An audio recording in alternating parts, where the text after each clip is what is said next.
All right. It is a beautiful morning in this turbo black square bonanza. Look at that. Live weather. Everything. Beautiful. And I want to talk about head tracking today. Let me reset mine. And I always thought to get good head tracking, you needed the Toby. That was the pinnacle. Pardon. And obviously the Tony's gonna do, or Tony. The Toby's gonna do wonderful. I mean, just look at that. That's with my settings dumbed down so I can record without any issues. Anyway, the Toby's gonna be great. Of course, it's gonna do an awesome job. But it's also $300, which spending $300 on head tracking and not PC hardware or a peripheral or, you know, there's so many good things now that you can get for $300 hardware-wise that it's hard to recommend this little bar that sits under your monitor. Anyway, the solution to that is, we'll pause it right there. Pause that like that. This is the solution right here. $57. It is a little webcam, and the reason that this works as good as the Toby, if not better, is that it's 120 FPS, and it's IR. That's the key. The IR is what's important. It's got a little sensor here, and it flips between normal and infrared. I have this sensor right here completely taped. I have it blocked off, so it always thinks it's nighttime. It lives in eternal darkness, so it's always got these little red lights doing the IR mode.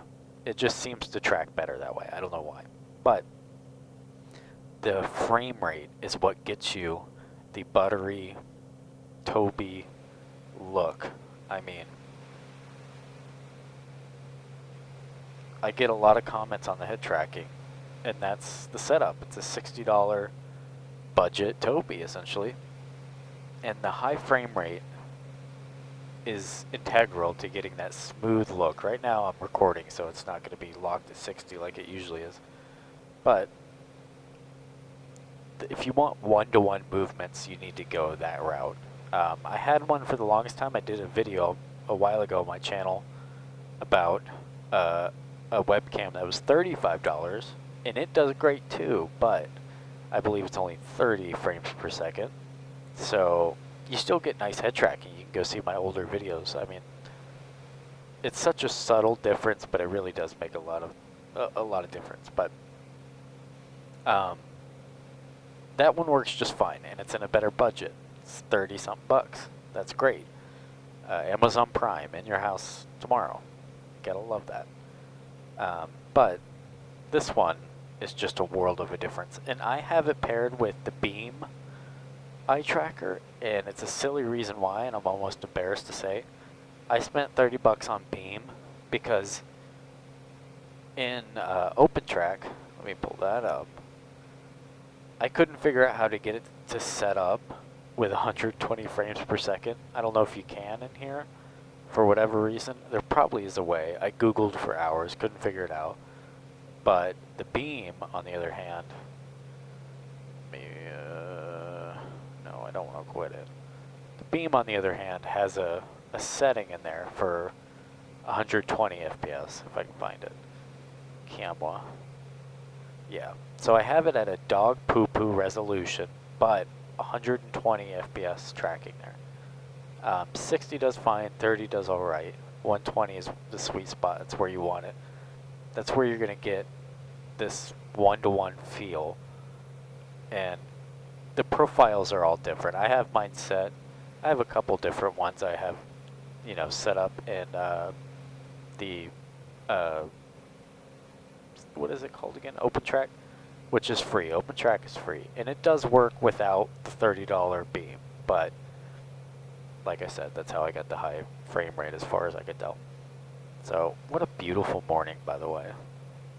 It is 6:12 a.m. We're flying over the North Carolina mountains. Live weather. Live time. That was my horrendous Trump impression. But, I mean, just, it makes all the world a difference. And there is no reason to spend $300 on a Tobii. God bless them if you got it. I'm sure it's great and you have no complaints. It's probably a lot easier to set up. Maybe different features that this doesn't have. But this paired with Beam, it's hard for anyone to possibly say that it's worth it for the Tobii. But yeah, man, it's just, and especially in the Phoenix, like any airliner really. But when you get a good plane, I mean, like this too, nice graphics, well done plane, and you're just carving around. You've got your head on. When I'm not recording, it couldn't be more locked at 60 FPS, by the way. So it's butter smooth, but it just, it makes an entire, it's like a different sim. It's a different experience. So if you have PC and you don't have head tracking, you're a lunatic. I've noticed no performance hit other than just the rendering of things quicker. I mean, if you can take your mouse, let me turn this off. If you can take your mouse and do this, you can have head tracking. But as far as running the software, it doesn't. It's not going to mess with your stuff in any way. But, yeah.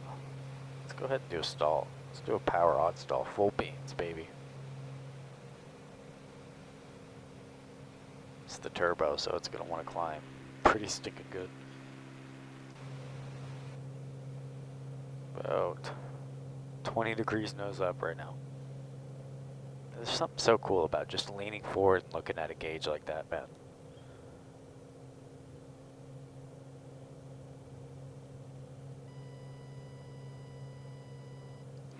Really trying to drop a wing or something.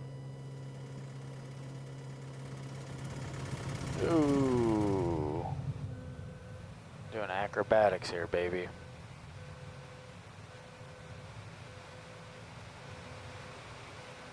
Slowly bring it back.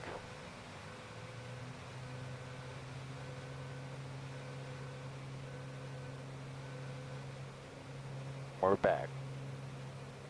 But, by the way, this Black Star, I'm thinking of the guitar amp. This Black Square Bonanza with the tip tanks. You gotta love a F-wording steam gauge Bonanza with tip tanks, dude. Bam, right there. The most attractive thing to look at in the entire world. But yeah, that's my head track video. Just a little, thought that might be interesting to somebody. You know, they're so long that I sat there and watched videos of people with their head track going, why does theirs look so much better than mine? Is it a setting? Am I doing something? It's the frame rate. Anyway, God bless you. Please subscribe. It would really mean so much to me. Thank you so much.